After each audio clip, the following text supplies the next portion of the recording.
1er février 2022, Provence-Alpes-Côte d'Azur, la Seine-sur-Mer. Les protagonistes de cette aventure, Christian Tamburini, chercheur à l'Institut méditerranéen d'océanologie, Lucille, élève de seconde au lycée Robert Schuman à Charenton-le-Pont dans le Val-de-Marne, et moi, Margot, journaliste. Christian part installer le Batibot, un robot au fond de la mer Méditerranée. Nous retenons notre souffle et revivons avec lui ses 15 jours en mer. Plongeons avec Batibot. Alors nous sommes à quai, à bord du navire océanographique, le pourquoi pas, un grand bateau d'un peu plus de 100 mètres de long. Ça fait 2 jours que nous sommes bloqués au port, un vent de plus de 80 km/h souffle et soulève des vagues de 4 mètres de haut. À ce moment-là, Christian, vous êtes dans quel état d'esprit ? À ce moment-là, je suis dans un état d'esprit d'espérer que le vent va se calmer. Et on est aussi en train de réfléchir à un plan B, un plan C, un plan D. Mais qui se trouve sur le bateau avec nous ? À bord du bateau, d'abord les marins. Il doit y avoir une quarantaine de marins. On est en présence de chercheurs qui ont participé à préparer cette mission. Et aussi à des ingénieurs qui ont préparé toute la partie technique. Et puis aussi la Batifamily, Batirif, le récif artificiel, Batibot, le robot indépendant aux faux airs d'R2D2. Effectivement, donc il y a Batibot qui est dans son Batidock, une sorte de niche qui nous permet de le mettre au fond. Il y a aussi Batirif qui est un récif artificiel. Oui, ça ressemble à une petite rampe de lancement de coraux. Exactement, mais on va essayer de ne pas lancer Batibot avec Batirif, on va essayer de lui faire prendre un peu de hauteur. Et également, Batirif, l'idée c'est de voir comment la vie va venir s'installer sur Batirif, et Batibot prendra les images de Batirif. Et là, qu'est-ce qu'on va faire exactement au milieu de la Méditerranée ? On va faire pas mal de ronds dans l'eau, puisque en fait on veut mettre tout un village. Si je continue avec la Batifamily, on va faire la Bativille. Donc on va même tracer une route pour Batibot. On a mis des QR codes, non pas pour contrôler son pass sanitaire, mais pour que lui puisse petit à petit devenir autonome. C'est-à-dire que quand il verra tel QR code, on va lui apprendre à connaître sa position au fond à 2400 mètres de profondeur, parce qu'à 2400 mètres de profondeur, il n'y a pas de GPS.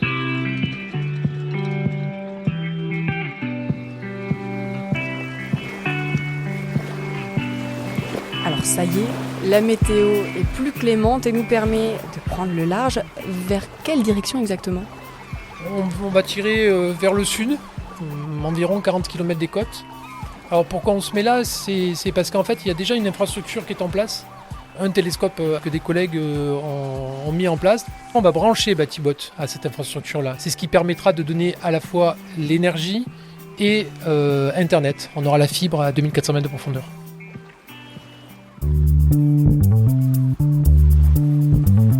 Alors là, ça y est, nous sommes en mer. On installe nos affaires et le matériel scientifique. J'y pense, on a chacun notre cabine ou pas ? Ça dépend, il y a pas mal de cabines qui sont doubles en fait. Alors qui sont les privilégiés ? Je veux savoir. J'ai fait partie des personnes qui ont eu la chance effectivement d'avoir une cabine individuelle, c'est même la première fois. Bon, mais j'imagine que nous on n'aura pas cette chance-là, Lucille, ça te va si on partage la cabine ? Oh bah oui, moi ça me va. Ok, bon bah très bien. Qui c'est qui dort au-dessus ? Qui c'est qui dort au-dessous ? Parce que c'est des lits superposés. Oh bah t'es plus légère que moi, tu vas au-dessus.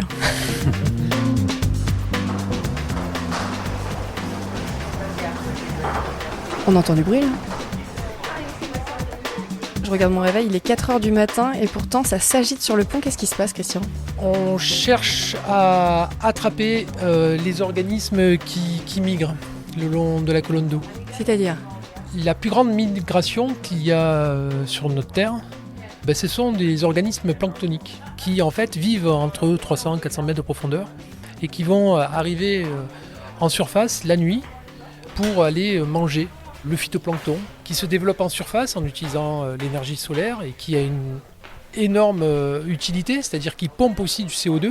Une grosse partie est pompée par le phytoplancton et qui, lorsque le phytoplancton va mourir, va aller au fond des océans. Et quand il arrive au fond des océans, on parle de séquestration du carbone. Et Batibot, il va aussi étudier cette chose-là. Et c'était pas possible de l'installer à 10h plus tôt ?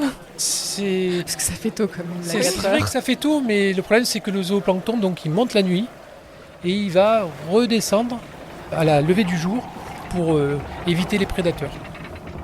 C'est quoi juste cette grosse bobine de fil là qu'on voit sur le pont?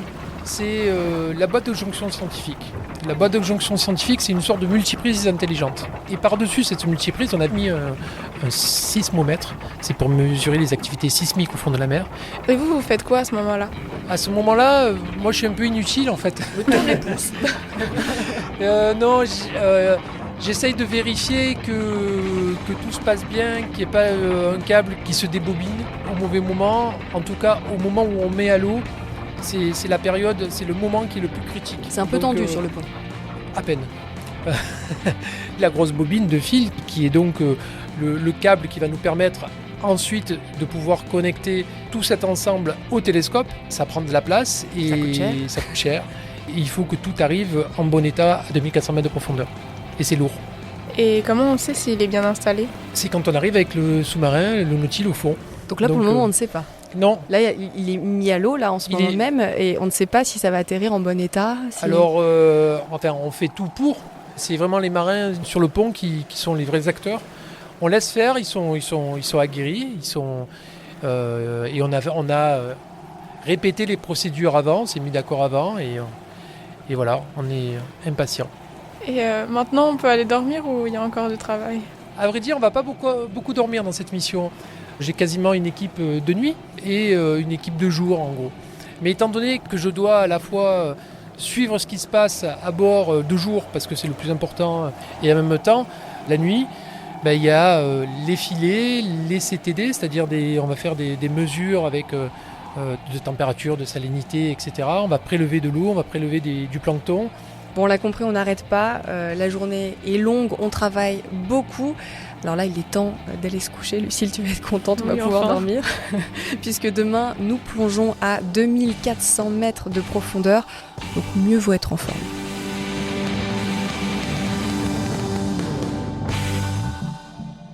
Nous sommes sur le pont du navire océanographique, le Pourquoi pas. Quel est le paysage autour de nous, Christian ? De l'eau. À vrai dire, on voit, selon les jours, on peut voir la côte au loin. Aujourd'hui, on la voit par exemple. Et là, vous vous sentez comment ? J'ai hâte de voir ce qu'il y a au fond. C'est quoi ce mini vaisseau spatial jaune sorti tout droit d'un film de science-fiction là ? Le Nautil. Ah, c'est lui. C'est pas un mini, il prend de la place sur le pont d'Amato. Enfin, pour moi, un sous-marin, c'est pas ça. Et on rentre à combien là-dedans ? Alors, on rentre à 3. Et comment on s'équipe ? Pour rentrer à l'intérieur du Nautil ? Oui. À vrai dire, il y a une combinaison qui nous est fournie par l'équipe du Nautil, qui est une combinaison plutôt pour je sais pas pourquoi, pour faire fun, je pense peut-être. Pour faire professionnel. Il doit y avoir un côté comme ça pour que ça soit toujours il y a le pilote et le copilote qui ont une combinaison et le scientifique en a une autre et comme ça on les distingue. Parce qu'en soi, une combinaison, mais si le Nautil fuit, coule à 2400 mètres, combinaison ou pas, le résultat elle est sert le pas à même. grand chose, oui. Non. On est d'accord. Donc ça y est, on est harnaché, on peut plus sortir là. On ferme les écoutilles. Là, effectivement, il n'y a plus moyen de venir en arrière. Il y a plus Le Nautil va à l'eau et à vrai dire, on est ravis parce qu'on a envie d'aller au fond. Mais vous n'avez pas peur de descendre aussi profondément dans l'océan ? À vrai dire, c'est ma deuxième plongée. J'ai pas eu peur non plus à la première parce que on a tellement envie d'aller voir ce qu'il y a au fond que voilà, l'excitation passe tout. Qui était encore plus profondément, si je ne m'abuse, la première. Qui était à 3500 mètres de profondeur. Ouais, en Atlantique. En Atlantique, ouais. Et là, c'est à 2400 mètres. Mais seulement, c'est l'aboutissement d'un projet que l'on pense depuis quelques années. Et j'ai surtout envie de voir si tout va bien au fond. Et toi, Lucille, tu te sens comment à l'idée de plonger à 2400 mètres de profondeur ? Pas rassurée du tout. Non, c'est un peu stressant, c'est sûr. On se posait la question justement avec Lucille. Oui, est-ce qu'on peut avoir le mal de mer sous l'eau ? Quand on est en train de plonger, non. La période qui peut être un peu critique, c'est quand on remonte.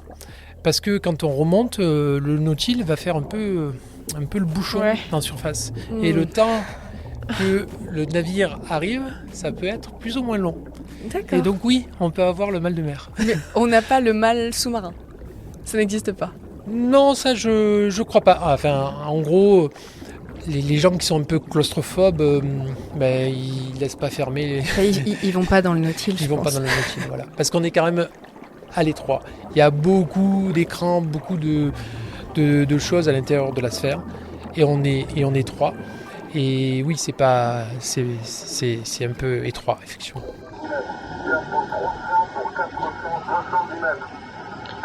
Waouh. Pour le moment, quand on regarde vers le hublot, qu'est-ce qu'on voit? Alors, au tout début, surtout l'eau bleue. Et beaucoup de bulles aussi.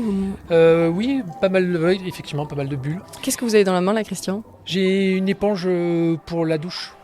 C'est pas du tout le moment de se doucher en fait. Non, mais ce qu'il y a de joli, c'est que quand je descends, le rose devient bleu. Puisqu'en fait, on perd énormément de couleurs au fur et à mesure qu'on descend dans la colonne d'eau. Et après, on est dans l'obscurité la plus totale. Alors là, le pilote et le copilote me prennent pour un fou parce que je me mets sous un manteau noir et je me colle la tête sur la vitre. Et comme le Nautil pour l'instant, il est complètement, on n'a pas allumé les projecteurs à l'extérieur, les phares, tout est noir, sauf la bioluminescence.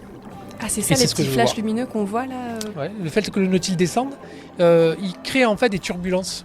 Et les organismes qu'on va rencontrer lors de la descente, en fait, ils vont être chahutés, stimulés mécaniquement. Vous avez déjà pris un bain de minuit ? Oui. Non. Jamais ? Il va falloir que tu fasses ça. Par contre, il faut choisir un endroit où il n'y a pas de lumière. Parce que ça va être une pollution lumineuse. Donc tu choisis un endroit qui est plutôt à l'obscurité. Tu te mets avec un masque, c'est encore plus spectaculaire. Et là, tu bouges tes bras et tes pieds dans tous les sens. Et là, tu verras qu'il y aura des petits flashs lumineux, comme des vers luisants, mais en plus grande quantité. Et garantie. Immersion 2416, 2-4 unité 6. Et est-ce qu'on parle d'abysse à cette profondeur? Alors, si je te donne une définition scientifique, on va définir plusieurs zones dans la colonne d'eau. Donc, on a la zone photique, c'est-à-dire c'est la zone éclairée des océans, qui va être entre 0 et 200 mètres. On a une zone qui est mésopélagique, ou semi-obscure, c'est-à-dire qu'en fait, il n'y a plus de rayons lumineux qui traversent. Et ensuite, on arrive dans la zone bâti-pélagique, qui est entre 1000 et 4000 mètres de profondeur. Et les abysses, c'est à partir de 4000 mètres et jusqu'à 6000 mètres, et après on a le milieu à dalle. Donc là, on n'y va pas. Alors on n'y va pas. Il y a des abysses en Méditerranée? Alors oui, la Méditerranée, ça peut aller jusqu'à 5200 mètres de profondeur, donc ça peut être très profond. Mais finalement, dans l'imaginaire, les abysses, c'est finalement dès qu'on dépasse une certaine profondeur Et que l'homme n'atteint pas aussi. On ne peut pas aller plonger à 2500 mètres de profondeur. Et on ne ressent pas la pression dans le sous-marin? Pas du tout. La sphère nous permet de rester à la pression atmosphérique. Donc on est à 1 bar. À l'extérieur, la pression est de 250 bars. Là, on est bientôt au fond de la mer, donc comment vous vous sentez physiquement ou psychologiquement? Physiquement, je suis un peu à l'étroit, mais ça va. C'est le début, donc j'ai pas encore mal au dos et pas mal un peu partout, mais tout va bien. Psychologiquement, c'est pas ma meilleure qualité, la patience. Hein. Et donc, je suis quand même hyper impatient d'arriver sur zone et de voir Batirif. Parce qu'en fait, ma préoccupation pour Batirif en particulier, c'est de le voir arriver à un seul morceau. C'est quand même le concept de ce Batirif, ça a été réalisé avec un architecte par rapport à des besoins que l'on avait, à des besoins techniques aussi, parce qu'on ne pouvait pas faire un truc trop énorme pour que le bateau puisse le mettre à l'eau. Donc on est quand même sur un bateau. Et parce que là, qu'on se rende compte, il fait 2 tonnes en gros dans l'air. Et longueur, largeur C'est 5 mètres de long et 1 mètre de haut. Et donc la volonté, c'était d'avoir quelque chose avec le plus d'infractuosité possible pour augmenter nos chances de voir des organismes qui vont venir dessus. C'était aussi la possibilité de laisser passer des organismes pélagiques, c'est-à-dire qu'ils se laissent entraîner avec le courant, et quand ils passent à travers Batirif, ils vont être stimulés mécaniquement, comme quand on descend avec le Nautil.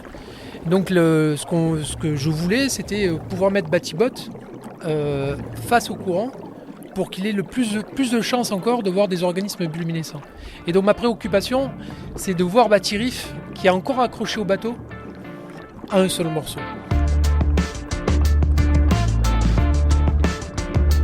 Après une petite heure de descente, nous arrivons, et là, à rien du tout. Pas de bâti-riff, ni de bâti-boat. Ok, on va se mettre plein nord. Et moi j'ai déjà des échos au sonar, donc je vois 2 échos à peu près rapprochés. Ça doit être bâti-bot et bâti-riff. Ils sont sur notre gauche. Ok. Là, comment on fait pour se repérer et les trouver? Alors on a des points de repère dans le Nautil. On a à bord du bateau fait une carte qui nous permet de dire où c'est qu'on a déposé les différents instruments. La veille, on a été capable de déposer par exemple la balle de jonction scientifique à quelques mètres de là où on voulait. Donc on est vraiment assez précis. Et donc une fois qu'on a cette position sur la carte, on part avec la carte au fond et il suffit de prendre un cap. On est descendu à une certaine position, on arrive au fond et on va prendre un cap et on s'y retrouve. On a à bord du Nautil on a un ordinateur qui nous permet de nous dire approximativement, mais c'est assez précis quand même, nous dire où on est. Donc on va aller vers le lieu dit où doit être bâti-bot et bâti-riff qui est encore au bout du câble. Là, seuls les spots éclairent autour de nous. Il fait, j'allais dire nuit noire, mais non, il fait bas fond noir. Et soudain, bâti-riff et bâti-bot apparaissent. Ok, j'ai un contact visuel caméra avec le palan de bâti-riff. Mais beaucoup de sédiments soulevés. Ouais. C'est impressionnant parce qu'il y a un peu de sédiment qui a été remis en suspension, donc on n'y voit pas grand-chose. C'est le brouillard. C'est le brouillard, voilà. Et là, alors effectivement, on est prudent parce que avec le Nautil, il ne faut pas se prendre bâti-riff. Enfin, on espère que bâti-riff est posé au sol, mais on ne sait pas en fait. Parce que le bateau vient de nous dire ok, bâti-riff est posé, mais là il faut qu'on aille vérifier. Alors comment le bateau sait que bâti-riff est posé? C'est parce que c'est la tension du câble qu'on voit à bord du bateau, et quand l'appareil nous permet de voir qu'à un moment donné la tension baisse, et donc c'est à ce moment là qu'on sait que l'instrument a été déposé. Donc la pose est toute lente, mais pour l'instant dans ce cas là bâti-riff est encore accroché au bateau. Il est proche ou pas? Non. Ouais, c'est, hein. Ouais, vraiment, va doucement parce qu'il est vraiment proche. Un petit peu en arrière. Et du coup, là, qu'est-ce qu'on va faire exactement? Ok, on l'a pris une fois devant. On doit approcher pour dire ok, il est dans la bonne position, et on va aller attraper un bout, une corde, pour éventuellement faire relever légèrement bâti-riff et le positionner par rapport au courant. Quand je le vois, il est dans la bonne position. Bah nickel, on peut remonter tout de suite alors? Et non, il va falloir quand même décrocher. Ah oui, c'est vrai. Et là, l'opération est encore délicate. C'est-à-dire que, donc avec Nautil et un petit outil, on va juste... le pilote va s'approcher et va aller décrocher ce qui accroche bâti-riff. Et c'est pas facile de manipuler un robot. Moi, je fais juste attention à ce que justement on n'accroche pas bâti-riff. Donc, je dis au copilote au cas où de bouger un peu pour éviter, oui, qu'avec le Nautil on cogne sur bâti-riff. Et c'est vrai que les actions avec le Nautil sont relativement lentes quand même. On est à la fois, il faut faire attention en haut, en bas, sur les côtés, ouais. et on n'est pas posé. Donc du coup, c'est pas simple. Chapeau au pilote. Alors, désolé de vous interrompre, Christian, mais j'ai envie de faire pipi. Je fais comment? Il y a une petite bouteille. Enfin, il y a okay. Voilà. On va essayer d'être discret. Et c'est un peu celui gênant, qui a quand besoin même de faire pipi, il va y aller, mais il n'y a pas de rideau et nous, on regarde pas, promis. Bon, pour parler de choses un peu plus sérieuses quand même. Ah non, mais c'est sérieux, parce que ça peut être très gênant, je t'assure. Le bâti-bot, est-ce qu'il est autonome? Et quelle est sa durée de vie exactement? Il n'est pas du tout autonome pour l'instant. Il va falloir lui apprendre à le devenir un petit peu. Il va être possible de piloter bâti-bot à partir de n'importe quel ordinateur. Et donc, on va le piloter manuellement. C'est-à-dire, on va lui dire, va tout droit, va à droite, va à gauche, allume telle caméra. On va faire vraiment toutes les actions au départ manuellement.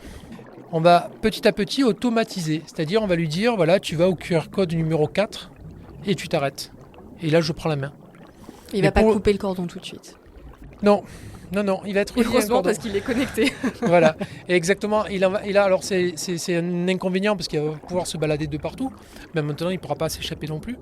Et c'est un avantage parce que du coup, on n'a pas encore de techniques qui nous permettent de ramener de la vidéo à 2500 mètres de profondeur que d'être connecté via un câble. Je voudrais pas vous inquiéter, mais j'ai reçu des gouttes d'eau sur la tête. Il a quand même 30 ans le Nautil, donc ça m'inquiète un petit peu là. C'est pas une bonne nouvelle. À vrai dire, il fait assez chaud parce qu'en Méditerranée, on est à 13 degrés. On est 3 personnes dans le Nautil. Donc en fait, on se tient assez chaud et donc c'est rien, c'est de la condensation. Ah d'accord, ça va, ça me rassure. Est-ce que la pollution de l'eau, elle se voit dans les abysses ?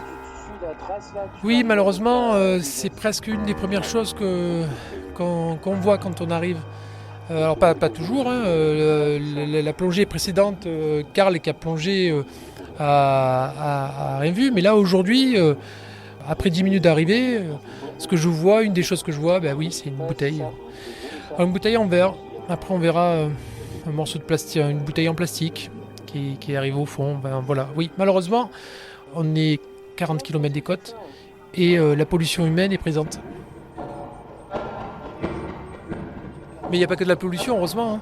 Il y a aussi des organismes. Là, je suis en train de regarder un poisson de trépied. C'est comme son nom l'indique. Il a comme 3 pieds et il attend. Il est comme ça. Et en fait, ce qu'il y a de bizarre, c'est qu'il a comme 2 bras aussi en l'air. Et si on regarde attentivement, on voit qu'il a plein de petits doigts en fait. Et en fait, il est en train de filtrer. Il est en train de... Il y a beaucoup de neige marine. La neige marine, de particules, ouais. Mais c'est vrai que ça ressemble vraiment à la neige. Et donc, il est en train de filtrer cette neige marine pour s'alimenter. Et dans cette neige marine, en fait, on voit plein d'organismes. De temps en temps, on croit que c'est une particule, quelque chose, un truc non identifié. Et en fait, d'un coup, piou, ça part. Après, il y a une petite crevette qui vient nous voir. J'ai une crevette qui vient là devant le hublot parce qu'il y a de la lumière et donc elle doit être attirée. Pourtant, il fait noir normalement. On voit plein de petites choses, mais en fait, on ne va pas être tout le temps au fond. Alors que Batibot, il va être nos yeux 24 heures sur 24. Et donc, il sera plus souvent discret que nous.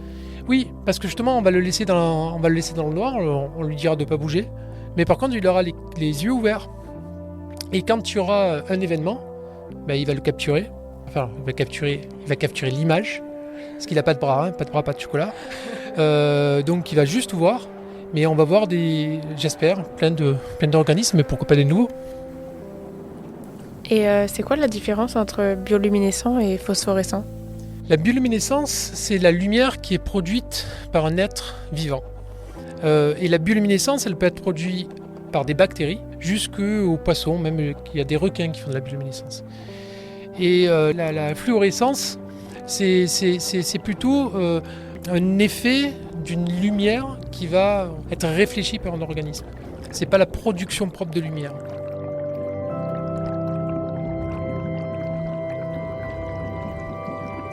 Alors on quitte l'obscurité des bas-fonds pour retrouver cette lumière de la surface. C'est assez étonnant d'ailleurs, ça fait comme un tunnel, on se dirige vers ce tunnel de lumière. Oui, c'est vrai qu'on arrête les projecteurs, on est de nouveau dans le noir et là au cours de la remontée, de nouveau je me mets... Qu'est-ce que vous faites sous ce manteau ? Le pilote et le copilote se moquent de moi, mais... Et voilà, je veux prendre ce temps aussi pour m'émerveiller à regarder les organismes bioluminescents. On en voit un peu moins d'ailleurs en remontant. C'est pas parce qu'il y en a moins en remontant, c'est juste parce que la forme du Nautil, il a comme une casquette. Et donc les organismes qui passent, ils passent un peu plus de loin. Donc je les vois un peu moins à la montée qu'à la descente. Et après, on arrive vers le bleu. Et ça, c'est quand même, c'est vrai que c'est joli, ce clair-obscur qu'on voit au fur et à mesure. Et le bleu de la Méditerranée, il est quand même pas mal, quoi. Et on va le retrouver tout de suite, le bateau ? J'espère, parce que je peux être un peu comme sur un bouchon là. Bon, j'ai de la chance, je crains pas trop la mer, mais ça met une petite demi-heure quand tout va bien. Le temps Voilà. de... Là, on va rester une demi-heure à Tanguay avant de retrouver le bateau. C'est un peu long. Hein. Oui, ça va. À vrai dire, alors, tu es un peu fatigué et tout, mais en même temps, tu es super content parce que tout s'est bien passé. On peut pas ouvrir les hublots? Pas encore. Mais D'accord. on sait jamais. Si on ouvre les hublots et que il y a une vague, Bah, c'est la douche. c'est la douche ou c'est on coule. Ah oui, Donc c'est non. moins sympa. Le hublot, on l'ouvre que quand on est à bord en sécurité. Maintenant que le village est prêt, il devrait nous donner, donc dans les mois à venir, plein d'informations, plein de belles images aussi. Qu'en attendez-vous, Christian? J'en attends pas mal de choses. Déjà, c'est un projet qui est sur le long terme. Je ne m'attends pas à avoir des images spectaculaires tous les jours et tout le temps et tout de suite. Mais par contre, ce qu'on espère voir, c'est sur du long terme et sur le fait qu'on est 7 jours sur 7 et 24 heures sur 24 en connexion finalement avec l'océan profond, de voir des choses qu'on n'a pas forcément découvert, de mieux comprendre la bioluminescence. On a fait des mesures il y a quelques années qui nous indiquaient qu'en fonction de certains phénomènes hydrologiques, on pouvait avoir comme des sortes de blooms bioluminescents. C'est quoi ça, un bloom bioluminescent? Avec le télescope, on est arrivé à mesurer une forte activité de bioluminescence à une certaine période de l'année. Mais ça n'arrive pas tous les ans. Donc c'est quand il y a des eaux de surface qui vont plonger au fond de la mer, ça va enrichir le fond, ça va apporter éventuellement des organismes bioluminescents. Et du coup, pendant quelques semaines, on peut avoir une sorte tapis de bioluminescence? Ouais, mais même un nuage de bioluminescence. Ah ouais, génial. Et donc ça, on l'a mesuré. Et là, ce qu'on espère, c'est avoir des images de cet événement-là. On sait qu'il est possible qu'une fois tous les 2-3 ans, on ait ce phénomène-là, et on va attendre ce phénomène-là dans les années à venir. Est-ce que Batibot, il va aussi servir à mesurer l'impact du changement climatique sur les milieux profonds? Tout à fait. Ce que Batibot, il est plein de capteurs en fait. Donc un capteur de température sur Batidoc, il y a un capteur d'oxygène. Il y a aussi des capteurs de fluorescence et après de salinité, de vitesse du courant, etc. Comment on peut étudier le changement climatique si on ne comprend pas comment ça se passe? Donc déjà, on veut comprendre ce qu'est le milieu profond. On connaît tellement peu de ce qu'il y a au milieu profond qu'on est en train de mettre en place des outils qui déjà nous permettent de comprendre cet endroit-là, parce qu'on n'y va pas assez souvent, il y a peu d'équipes qui travaillent sur le milieu profond, et pour pouvoir protéger, je dirais surtout avant de vouloir exploiter le milieu profond, parce qu'on commence à entendre ça aussi, il faut qu'on comprenne. Et pour comprendre, il faut qu'on étudie. Et qu'est-ce qui vous attire exactement dans les profondeurs? La difficulté finalement et le mystère. C'est amusant d'essayer d'aller au-delà de ce qu'on est capable de faire. Et c'est vraiment le milieu inconnu de notre planète. L'océan, il n'est pas bleu, hein. Il est noir. Puisque la profondeur moyenne des océans, c'est 3500 mètres. Bon, je vous propose que l'on se repose un peu après tout ce travail. La campagne scientifique touche à sa fin. On entend de la guitare d'ailleurs, ça a l'air plutôt sympa. Et j'ai cru entendre parler d'un buffet sur le pont arrière. Alors je sais pas vous, mais moi je vais faire un petit tour. Bonne idée. Moi j'ai 16 ans. Quand vous aviez mon âge, c'était quoi votre rêve? À 16 ans, mon rêve c'était de passer le plus de temps possible dans l'eau. Donc alors j'étais sans bouteille au départ, mais très vite justement c'est ce qui m'a amené certainement aux bouteilles. Les bouteilles me permettaient de rester plus longtemps au fond, et donc voilà, j'avais surtout envie de passer le plus de temps possible dans l'eau. Mais du coup maintenant c'est quoi votre rêve?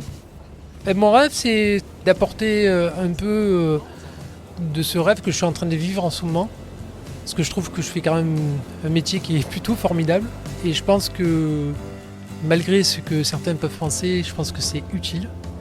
Et que j'ai envie de transmettre de plus en plus, en tout cas, et éventuellement te faire rêver d'être une future biologiste ou océanographe pour qu'on connaisse de mieux en mieux les océans.